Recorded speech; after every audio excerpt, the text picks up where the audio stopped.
Hello viewers, আসসালামু আলাইকুম। আশা করি সবাই ভালো আছেন। অনেকদিন পরে আবার আপনাদের সাথে কথা হচ্ছে। আজকে আমরা যে সার্কুলারটা নিয়ে কথা বলবো এটা হচ্ছে বাংলাদেশ জুডিশিয়াল সার্ভিস কমিশনের একটা সার্কুলার। আপনি থাম্বনেল দেখেই বুঝে গিয়েছেন এখানে আসলে 250টা পদের মতো আপনার সার্কুলারটা রয়েছে। তো এখানে আপনি স্নাতক পাশে আবেদন করতে পারবেন এবং এটা আবেদন শুরু কবে থেকে হবে, পরীক্ষার পদ্ধতিতে কিভাবে হবে এবং ডেডলাইনটা আসলে কত তারিখ থেকে আসলে শেষ হচ্ছে এবং কত তারিখ থেকে আপনি আবেদন করতে পারবেন, এটা একটা বিজ্ঞপ্তি প্রকাশ করেছে। সার্কুলারের আবেদনটা আসলে নিয়োগটা আসলে কবে থেকে চালু হবে, এই বিস্তারিত বিষয়গুলো আমরা এই ভিডিওতে আলোচনা করব। তার আগে আপনাদেরকে আমি ছোট্ট করে একটু জানিয়ে রাখি, আপনি চাইলে আমাদের ইউটিউব চ্যানেলটা একটু ভিজিট করে আসতে পারেন। এইখানে অনেকগুলো সার্কুলার প্রকাশ করা আছে, সার্কুলারের ভিডিওগুলো দেওয়া আছে, বিস্তারিত তথ্য দেওয়া আছে। আপনি যদি এসএসসি বা জিএসসি বা আপনি যদি ইন্টার পাস করে যদি কোনো সরকারি চাকরিতে আবেদন করতে চান, আমাদের এখানে অনেকগুলো ভিডিও আছে, অথবা চাইলে আপনি প্লেলিস্টও ভিজিট করতে পারেন। এখানে বিভিন্ন ক্যাটাগরি ওয়াইজ করা আছে। তো সেই অনুযায়ী আপনি ভিডিও দেখে অবশ্যই সার্কুলারগুলোতে আবেদন করবেন এবং সেই সাথে আপনাকে একটা রিকোয়েস্ট থাকবে, আপনি চ্যানেলটিতে সাবস্ক্রাইব করে দিবেন যাতে পরবর্তী কোনো ভিডিও আমরা যখন পাবলিশ করব আপনি সাথে সাথে যেন আপডেট পেয়ে যান। তো মুভ অন টু আমাদের সার্কুলার। তো এখন আমরা সার্কুলার বিষয়ে একটু আলোচনা করব। বিস্তারিত এখানে দেখি কি কি এখানে তারা বিজ্ঞপ্তিতে বলছে। আমরা একটু দেখি যে এটা 19 বাংলাদেশ জুডিশিয়াল সার্ভিস 1900 বিজেএস পরীক্ষা 2026 এর একটা সার্কুলার, ঠিক আছে। তো এখানে পদসংখ্যা তারা 250টা এখানে মেনশন করেই দিয়েছে এবং পদসংখ্যাটা তারা বলছে যে হ্রাস বা বৃদ্ধি পেতে পারে, কম হতে পারে বা বেশি হতে পারে। তবে বেতন স্কেলটা আপনি একটু খেয়াল করুন, এখানে 30,000 থেকে শুরু করে সর্বোচ্চ আপনার 64,430 পর্যন্ত 2016 বর্ণিত সরকার সিদ্ধান্ত অনুসারে প্রদত্ত অন্যান্য সুবিধাবাদী আপনি পাবেন আর কি, ঠিক আছে। তো এখানে এখন দেখেন যে আপনি অনলাইনে আবেদন পদ্ধতিটা আসলে কিভাবে হবে, জমাদান শুরু এবং শেষ হওয়ার তারিখটা এখানে তারা মেনশন করছে যে আগামী মাসের 6 তারিখ থেকে দুপুর 12টা থেকে শুরু হবে, আগস্ট মাসের 6 তারিখ থেকে, এবং শেষ হবে হচ্ছে সেপ্টেম্বর মাসের 6 তারিখে। মানে মোটামুটি একটা এক মাসের মতো আপনি সময় পাচ্ছেন আবেদন করার জন্য। নির্ধারিত তারিখ এবং সময়ের পর কোনো আবেদনপত্র তারা গ্রহণ করবে না, এটা আর কি তারা বলছে। বিশেষ দ্রষ্টব্য হিসেবে তারা বলছে যে শেষ তারিখ ও সময়ের জন্য অপেক্ষা না করে যথেষ্ট সময়ে যথেষ্ট সময় নিয়ে আপনি আবেদনপত্র জমা দেন এবং চূড়ান্ত করতে পরামর্শ দেওয়া হচ্ছে, ঠিক আছে। আপনাকে আসলে নির্দিষ্ট সময়ের জন্য অপেক্ষা না করার জন্যই তারা আর কি বলছে যে হাতে সময় থাকতে আপনি আবেদনটা করে ফেলুন। তারপরে দেখুন প্রার্থীর বয়সের বিষয়ে তারা কিছু বলছে।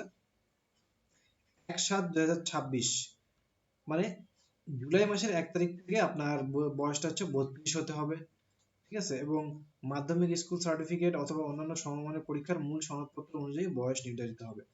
প্রার্থীর বয়স বেশি হলে আবেদনপত্র গ্রহণযোগ্য হবে না, বয়স নির্ধারণের ক্ষেত্রে এফিডেভিট গ্রহণযোগ্য হবে না। তো বুঝতে পারছেন বিষয়টা এখানে তারা কি বলতে চেয়েছে। আমরা পরবর্তী অপশনগুলোতে যাই। যোগ্যতা নিয়ে তারা কিছু বলছে। দেখেন, ন্যূনতম যোগ্যতা কোনো স্বীকৃত বিশ্ববিদ্যালয় হতে আইন বিষয়ে 4 বছর মেয়াদী স্নাতক অথবা আইন বিষয়ে স্নাতক, অথবা কোনো স্বীকৃত বিদেশি বিশ্ববিদ্যালয় হতে আইন বিষয়ে 3 বছর মেয়াদী স্নাতকোত্তর ডিগ্রি হতে হবে। তো মোদ্দা কথা হচ্ছে যে আপনি এখানে অবশ্যই ল ডিপার্টমেন্টে আপনার স্টুডেন্ট হইতে হবে বা ল ডিপার্টমেন্ট নিয়ে আপনার পড়াশোনাটা করতে হবে। তো 4 বছরের একটা ডিগ্রি আপনার অবশ্যই থাকতে হবে ল ডিপার্টমেন্ট নিয়ে।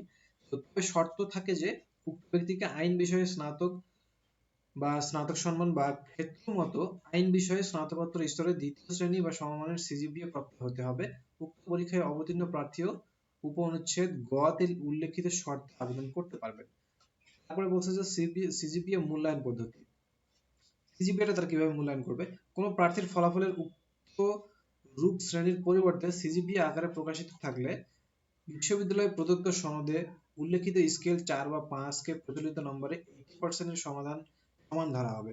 তদনুসারে প্রার্থীর ফলাফলকে প্রথম শ্রেণী 60% বা তদূর্ধ্ব, দ্বিতীয় শ্রেণী 45%, তদূর্ধ্ব 60% এর কম, তৃতীয় শ্রেণী হচ্ছে 33% বা তদূর্ধ্ব কিন্তু 45% এর কম হিসেবে নির্ধারণ তারা করবে। তো এখানে আপনি কিভাবে আপনার এই জিনিসটা সিজিপিএটা ক্যালকুলেশন করবেন, এইটাও তারা এখানে কিন্তু আপনাকে মেনশন করে দিছে যে আপনি এটার জন্য আসলে ক্যাপাবল কিনা, ঠিক আছে। তো আপনি এইভাবে এই অনুযায়ী আপনি একটা ক্যালকুলেশন করে নিয়ে আপনি আইডিয়া করে নিতে পারেন যে আপনার সিজিপি অনুযায়ী আসলে কোন ক্যাটাগরিতে পড়তেছে বা কোন শ্রেণীর মধ্যে আর কি পড়তেছে। ওকে, ঠিক আছে, আমরা পরের বিষয়টা একটু দেখি। গ নাম্বারটা তার কি বলতেছে। পরীক্ষায় অবতীর্ণ প্রার্থী আইন বিষয়ে স্নাতক অথবা স্নাতক সম্মান অথবা ক্ষেত্রমত স্নাতকোত্তর পরীক্ষায় অবতীর্ণ কোনো প্রার্থী আবেদনপত্র দাখিল করতে পারবেন, তবে উক্ত পরীক্ষা আবেদনপত্র দাখিলের শেষ তারিখে বা তৎপূর্বে শেষ হতে হবে। 6 নম্বরে বলছে প্রার্থীর শারীরিক যোগ্যতা। সিভিল জজ পদের দায়িত্ব সুষ্ঠুভাবে পালনের জন্য প্রার্থীকে শারীরিকভাবে সক্ষম হতে হবে। আপনাকে সিভিল জজ পদের জন্য দায়িত্ব পালনের জন্য আপনার শারীরিকভাবে যথেষ্ট সক্ষম হতে হবে। উক্ত দায়িত্ব পালনে বাধা হয় এরূপ দৈহিক বৈকল্য আছে কিনা যাচাই বাছাই প্রত্যয়নের নিমিত্ত প্রার্থীকে স্বাস্থ্য অধিদপ্তর কর্তৃক গঠিত মেডিকেল বোর্ড অথবা মনোনীত মেডিকেল অফিসারের সম্মুখে উপস্থিত হতে হবে। শারীরিক যোগ্যতা সমূহের বিস্তারিত বিবরণ কমিশনের ওয়েবসাইটে প্রকাশিত তথ্য নির্দেশনা, বিস্তারিত সিলেবাস নামীয় পুস্তিকার প্রথম অধ্যায়ের 20 নম্বর অনুচ্ছেদে বর্ণিত আছে। সো যারা ল ডিপার্টমেন্টে পড়েন তারা এই বিষয়টি জানেন যে কত নম্বর অনুচ্ছেদে এই বিষয়গুলো থাকার কথা। তো প্রার্থীর জাতীয়তা, প্রার্থীকে বাংলাদেশের নাগরিক অথবা বাংলাদেশের স্থায়ী বাসিন্দা অথবা বাংলাদেশ ডোমিসাইল হতে হবে। কিন্তু প্রার্থী যদি এমন কোনো ব্যক্তিকে বিবাহ করেন অথবা বিবাহ করার জন্য প্রতিশ্রুতিবদ্ধ হন যিনি বাংলাদেশের নাগরিক নন, তাহলে তিনি অযোগ্য বলে বিবেচিত হবেন। তো বাংলাদেশের নাগরিককেই আপনার বিবাহিত করার জন্য তারা আসলে জিনিসটা আর কি মেনশন করছে। সো আপনি যদি বিদেশি বা বাংলাদেশের নাগরিক নয় এমন কাউকে বিবাহিত করে থাকেন তাহলে আপনি আবেদন করতে পারবেন না। ওকে, 8 নম্বরটা বলছে অনাপত্তিপত্র, ছাড়পত্র ও ইস্তফাপত্র সংক্রান্ত নির্দেশনা। সরকারি, আধা সরকারি, স্বায়ত্তশাসিত সংবিধিবদ্ধ প্রতিষ্ঠানে কর্মরত প্রার্থীদের অবশ্যই যথাযথ কর্তৃপক্ষের মাধ্যমে আবেদন করতে হবে এবং নিয়োগকারী কর্তৃপক্ষের সিল স্বাক্ষরযোগ্য এনওসি সংগ্রহ করতে হবে। তারপরে বলছে এছাড়া যেসব প্রার্থী পূর্ববর্তী চাকরি অথবা অপসারিত হয়েছেন বা ইস্তফা দিয়েছেন তাদের নিয়োগকারী কর্তৃপক্ষ কর্তৃক জারিকৃত চূড়ান্ত অপসারণ আদেশ অথবা ইস্তফা গৃহীত হওয়ার দাপ্তরিক আদেশ সংগ্রহ করে দাখিল করতে হবে। তো এটা হচ্ছে যারা অলরেডি বিভিন্ন প্রতিষ্ঠানে কর্মরত ছিলেন তাদের বিষয়গুলো নিয়ে আসলে মূলত এখানে তারা মেনশনটা করছে। তো আপনি অবশ্যই বুঝতে পারতেছেন এখানে কি বলছে। আমরা পরবর্তী ইয়েতে যাই। তারপর আপনি না বুঝতে পারলে যে কোনো বিষয় আমাদেরকে কমেন্ট সেকশনে জানাবেন, আমরা যথাসময়ে চেষ্টা করবো আপনাকে কমেন্টে রিপ্লাইটা দেওয়ার জন্য। সরকার কর্তৃক সময় নির্ধারিত কোটা পদ্ধতি অনুসরণ করা হবে। নির্ধারিত কোটায় যোগ্য প্রার্থী পাওয়া না গেলে সংশ্লিষ্ট কোটার শূন্য পদসমূহ সাধারণ মেধা তালিকা হতে পূরণ করা হবে। ওকে, তারপরে বলছে পরীক্ষার ধরনটা আসলে কিভাবে হবে। প্রাথমিক পরীক্ষা, সকল পরীক্ষার্থীকে 100 নম্বরের এমসিকিউ পরীক্ষা দিতে হবে। 100টা এমসিকিউ থাকবে, 1 নম্বর করে হবে প্রত্যেকটা প্রশ্নের জন্য। প্রতিটি ভুল উত্তরের জন্য 0.25 করে কাটা হবে। লিখিত পরীক্ষায় অংশগ্রহণের যোগ্যতা অর্জনের জন্য প্রত্যেক পরীক্ষার্থীকে প্রাথমিক পরীক্ষায় উত্তীর্ণ হতে হবে। প্রাথমিক পরীক্ষায় উত্তীর্ণ হওয়ার জন্য ন্যূনতম 50 নম্বর অর্জন করতে হবে। প্রাথমিক পরীক্ষায় সাধারণত বাংলা, ইংরেজি, বাংলাদেশ আন্তর্জাতিক বিষয়াবলী, সাধারণ গণিত, দৈনন্দিন বিজ্ঞান, বুদ্ধিমত্তা ও আইন বিষয়ের উপর প্রশ্ন থাকবে। প্রাথমিক পরীক্ষায় অর্জিত নম্বর লিখিত বা মৌখিক পরীক্ষায় প্রাপ্ত নম্বরের সঙ্গে যোগ করা হবে না। এটি কেবল লিখিত পরীক্ষায় অংশগ্রহণের যোগ্যতা নির্ধারণের উদ্দেশ্যে ব্যবহৃত হবে। বুঝতে পেরেছেন? এ সংক্রান্ত বিস্তারিত তথ্য কমিশনের ওয়েবসাইটে প্রকাশিত তথ্য নির্দেশনা ও বিস্তারিত সিলেবাস শীর্ষক পুস্তিকার প্রথম অধ্যায়ের 13 নম্বর অনুচ্ছেদে বর্ণিত রয়েছে। লিখিত পরীক্ষাটা কিভাবে হবে? 1900 বিজেএস পরীক্ষা 2026 এর লিখিত পরীক্ষা 1000 নম্বরের হবে। প্রাথমিক পরীক্ষায় উত্তীর্ণ পরীক্ষার্থীরাই কেবল লিখিত পরীক্ষায় অংশগ্রহণ করতে পারবেন, মানে প্রিলিতে টিকলে আপনি লিখিত সুযোগ পাবেন। লিখিত পরীক্ষায় উত্তীর্ণ হওয়ার জন্য পরীক্ষার্থীকে নির্ধারিত বিষয়সমূহের গড় কমপক্ষে 50% নাম্বার অর্জন করতে হবে। কোনো পরীক্ষার্থী যদি বিষয়েও 30% এর কম নাম্বার পান তাহলে তিনি লিখিত পরীক্ষায় অকৃতকার্য বলে গণ্য হবেন, যদিও তার সামগ্রিক গড় নম্বর 50% বা তার বিষয়। মানে মোদ্দা কথা হচ্ছে আপনি ধরেন এখানে তারা বলছে যে বাংলা, ইংরেজি এবং আদার্স যে সাবজেক্টগুলোতে পরীক্ষা হবে প্রত্যেকটার জন্য আপনাকে 30% করে মার্কস পেতে হবে। এখন আপনি বাংলায় পাইলেন 10% মার্ক, কিন্তু ওভারঅল সব মিলায় আপনি 50% মার্কস গ্যাদার করছেন, তো তাহলে আপনি অকৃতকার্য হবেন। আপনাকে প্রত্যেকটা ক্যাটাগরিতেই আপনাকে 30% করে মার্কসের ক্যাপাবিলিটি অর্জন করতে হবে। এ সংক্রান্ত বিস্তারিত তথ্য কমিশনের এই যে 14 থেকে 17 নম্বর অনুচ্ছেদে বর্ণিত আছে। মৌখিক পরীক্ষাটা কিভাবে হবে?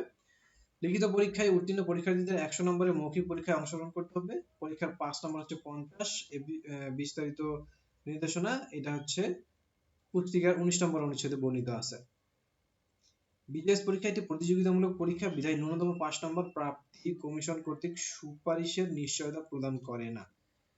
তো আপনি সেজন্য পাশ করলেও বিষয়টা আসলে ওইরকম করে তারা গ্রাহ্য নাও করতে পারে, কারণ আসলে কম্পিটিশনের যুগ, আপনি 5 নাম্বার দিয়েই বা কতটুকুই অগ্রগতি করবেন। হ্যাঁ, আপনাকে অবশ্যই এখানে ভালো একটা মার্কস অর্জন করতে হবে। পরীক্ষার সময়সূচি: প্রাথমিক পরীক্ষা আগামী অক্টোবর 2026 মাসের প্রথম সপ্তাহে অনুষ্ঠিত হওয়ার সম্ভাবনা আছে। মানে আপনি হচ্ছে আগস্ট এবং সেপ্টেম্বরের মধ্যে অ্যাপ্লাই করবেন এবং অক্টোবরের প্রথম সপ্তাহের দিকে তারা পরীক্ষাটা নেওয়ার সম্ভাবনা আছে। প্রাথমিক লিখিত পরীক্ষা, মৌখিক পরীক্ষা ঢাকা মহানগরে অনুষ্ঠিত হবে। কেন্দ্র এবং বিস্তারিত সময়সূচি কমিশনের ওয়েবসাইটে প্রচার করবে তারা, বিজ্ঞপ্তি মারফত জানানো হবে। ওকে, তারপরে বলছে যে 1900 বিজিএস পরীক্ষা 2026 আবেদনপত্র, এই ওয়েবসাইটটাতে যদি আপনি যান তখন আপনি ফর্মটা পূরণ করার জন্য অনলাইনে রেজিস্ট্রেশন কার্যক্রম এবং ফি জমাদান সম্পন্ন করতে হবে।